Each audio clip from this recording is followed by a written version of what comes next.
Hey guys, Najam, Ryan, thought you two would be the first off the bat here. That PPI was hot, right? Hey Carolyn, good to see you. That's good. Yeah, that was a great move, wasn't it? Oh, nice one, Ryan. Yeah, yeah, I did well on it across all three accounts, and I'll run that through with everyone. Just the tick chart's a beauty for those kind of moves.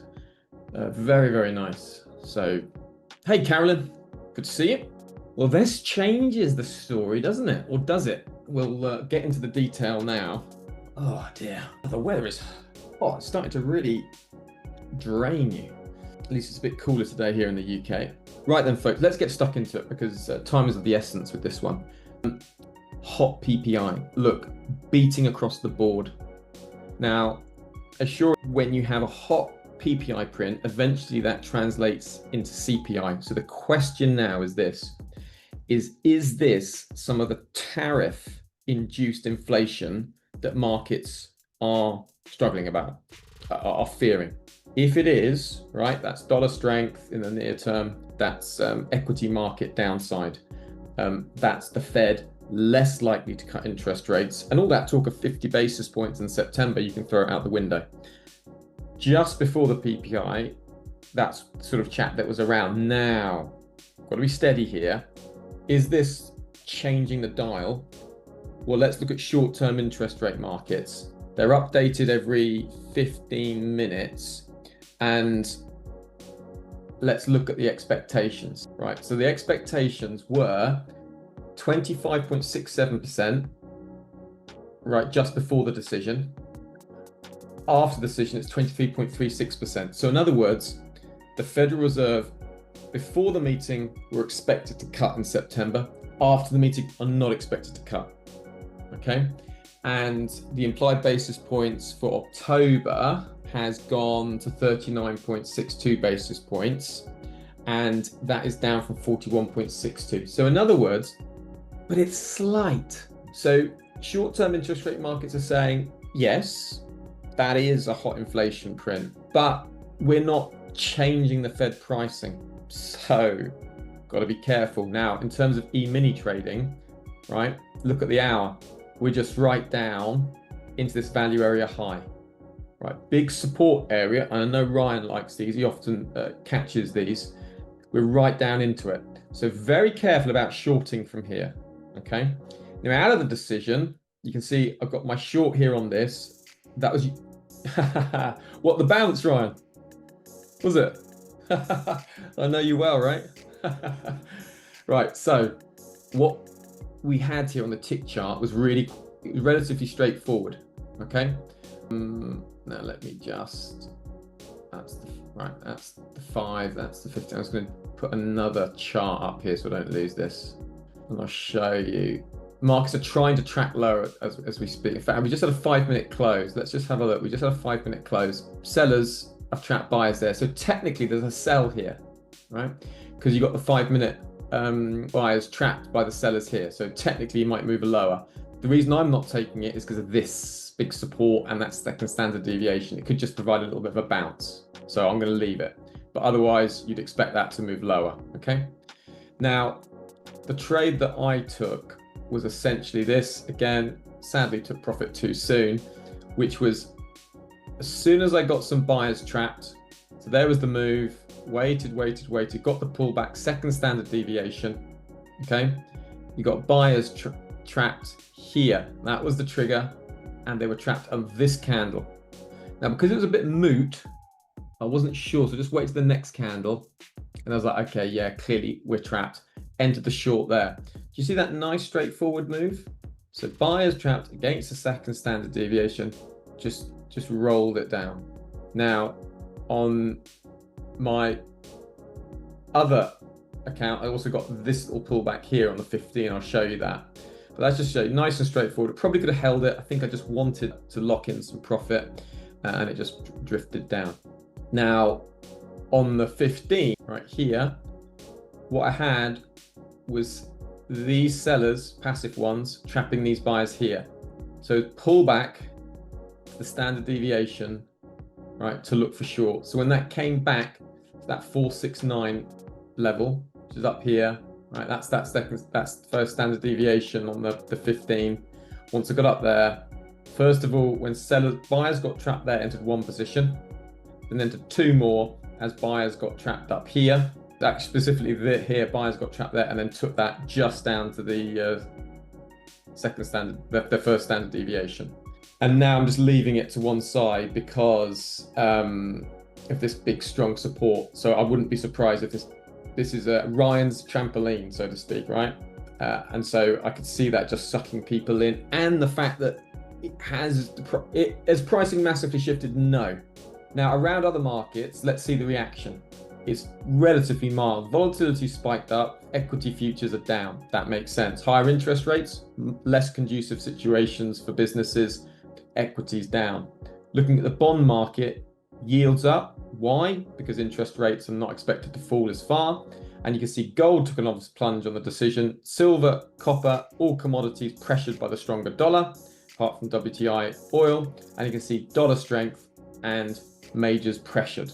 So, right, what is there here? In the currency space, it's a little bit tricky. Euro dollar, do I really want to short it with the pricing not really changing much? No, I can't get a massive conviction for shorts here. Although on the data, if there's a way of getting in that sort of makes sense, maybe look for a flag pattern, something like that. Maybe a flag pattern on the 5 minute. That would be the only thing I could think of in FX space. And I could just see buyers coming in. Otherwise, I could see this dip being bought, because now I'm looking out for Tim Rayos, Fed watcher, and I'm looking around for some calculations on what the PPI means for the PCE. Because what they do, economists, they chuck in all the data and then they project what they're expecting in terms of the PCE, which is the Fed's preferred measure of inflation. So once you start getting those reports filter through the financial markets, then we might see a bit of a move. So I think don't be sucked in to this move down is what is my take. Just wait.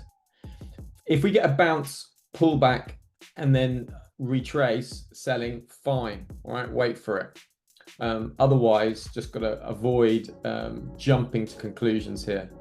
And you can see that 5 minute sellers, right? Trap buyers, but look, we're quite indecisive. Good morning here. to the traders joining us for the start of the US cash equities trading session on the equity channel. We'll be doing our usual rundown momentarily.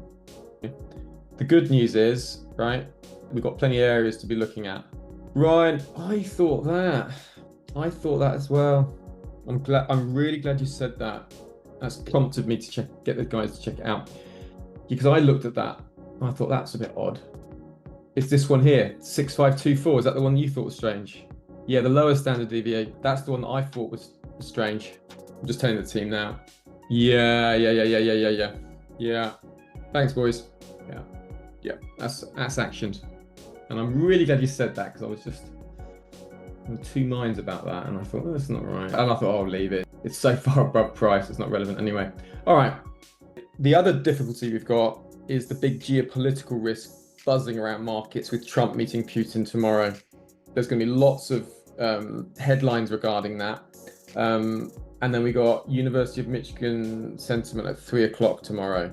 So putting this together, cautious.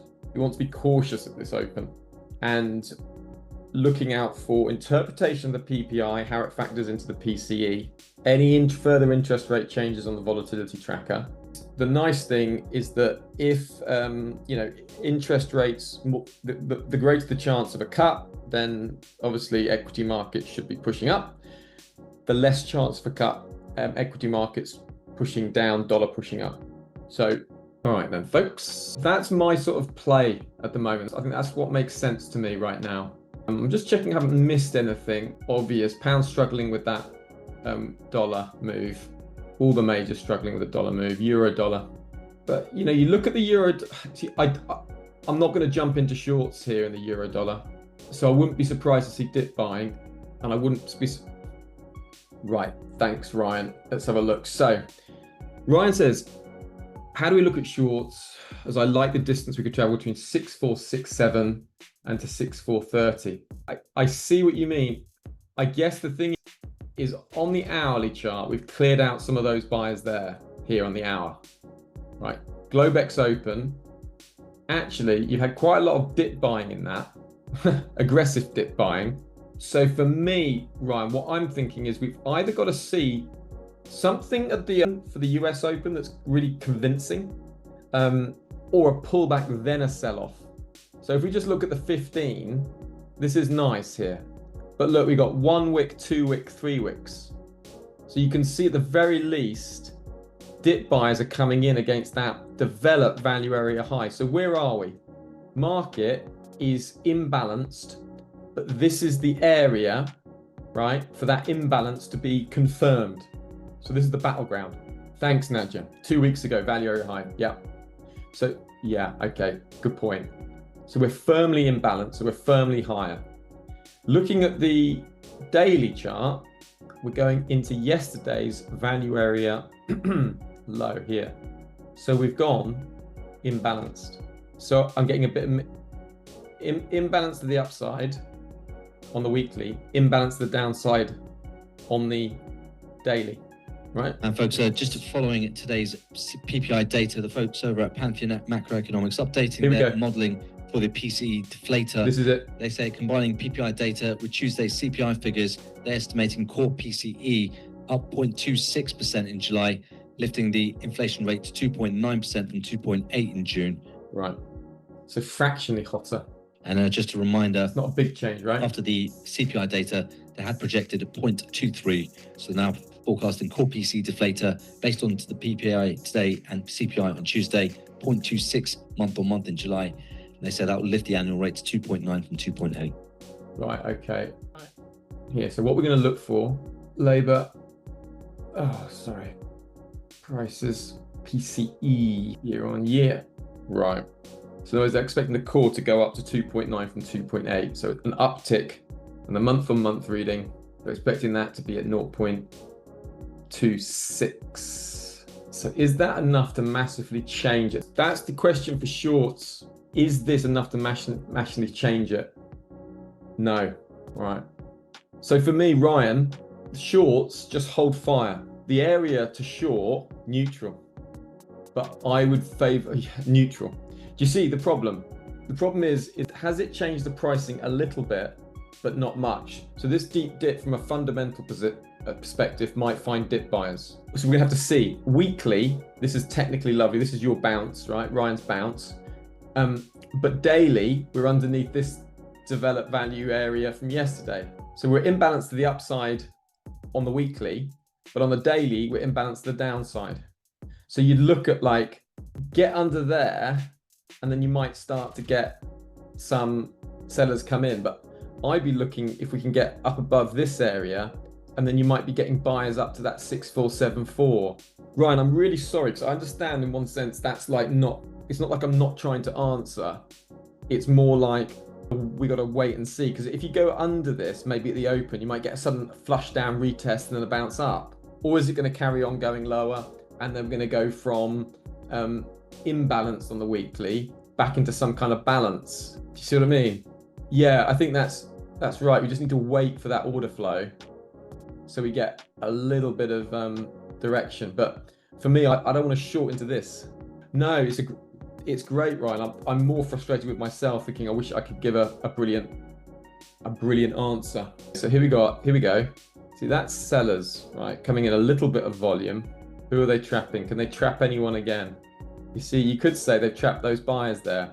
Now then you might get a flush down, and you're starting to see a little bit of delta building here, right? So first bit of delta building to the downside. So that's a little bit of interest.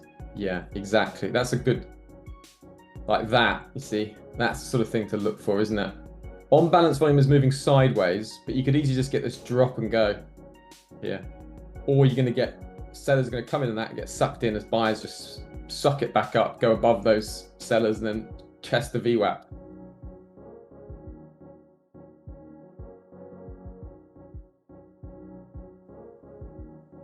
So what's nice about this now is we've had aggressive sellers coming in here and here. So if we get those aggressive sellers trapped, then that looks very nice for a move to the upside, back up to the 6496 and beyond. So that's the thing to look for, is can we see these sellers get trapped from the value area high? And then essentially what we've got is that price is trying to break out this value area high and carry on higher, right? So get those sellers trapped, then we're back on. The longs are back on.